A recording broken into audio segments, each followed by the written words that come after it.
أول ما تطرق أبواب 40 أو تتجاوزها بشوية تبدأ رحلة من نوع مختلف، رحلة ما فيها صخب بس فيها عمق.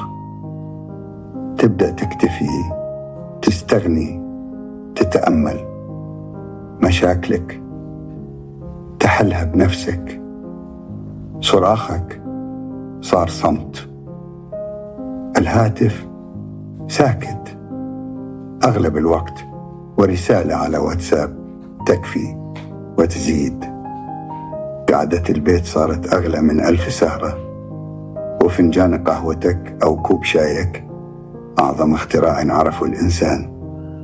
ما عدت تفكر إلا في اللي وراك، مسؤولياتك، التزاماتك وآخرتك.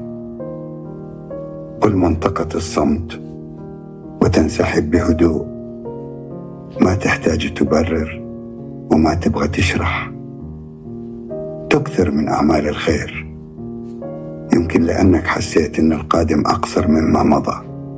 ما عاد تغامر كثير، اللي راح راح، واللي جاي في علم الغيب. بتحاول تعوض اللي فات، مرات تنام كثير ومرات ما تعرف تنام. ودعت ناس كثير كنت تحسب إنهم باقيين. تحاول تفرح نفسك بنفسك، مش منتظر حد يفرحك. تشوف الأجيال الجديدة تعيد التاريخ قدامك وتقول كل حسب تربيته.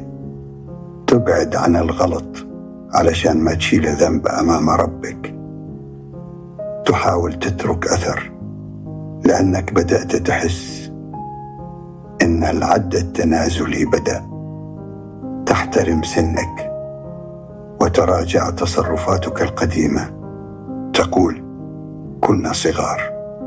تؤمن إن كل شيء مكتوب وترضى بقضاء الله من قلبك. تبر اللي بقي من أهلك وتعشق العزلة وتحترم الهدوء. كل ما يقال لك ترد عليه بمعليش. ترتاح وتريح دماغك. قراراتك من راسك، ورأيك ما يجي إلا بعد تفكير. فنجانك الصبح عالمك الخاص. أكلك أي شيء، ما عاد تفرق.